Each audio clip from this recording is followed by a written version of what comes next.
WWE releases R Truth or decides not to renew his contract, and now possibly The Miz is gonna have that happen to him too. It came as a huge blow to everybody, even in the industry.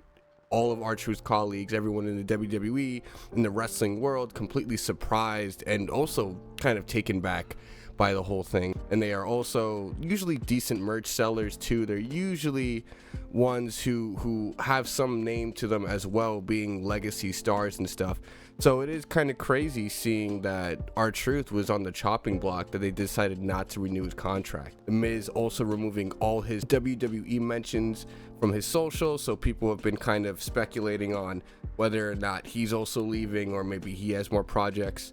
The Miz is he's always been built, I think, for entertainment, right? Even before WWE, right? In the real world, he was always an entertainer, right? So I think, you know, there's always going to be success for him, but it does, I think, suck to see someone who was a staple of not only my childhood, but a staple of an era of WWE in which, you know, he had to come into this, and he was not only an outsider, but then became one of the most prominent heels of our generation. So it's kind of interesting to see that obviously we're in a situation where no one is safe.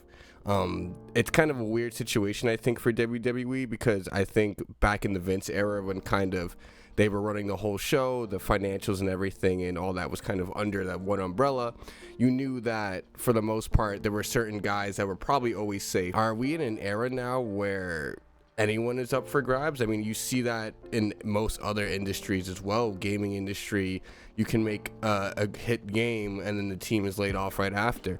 The only problem with wrestling is that wrestling is based in its start. It's based in its drawing power of its talent. And I think it's a bit unfair for people who've been there, have done their time. It's unfair for people who look to the culture of the locker room. I think when you start to chip away at that, you start to actually chip away at the identity of what WWE is and what makes WWE.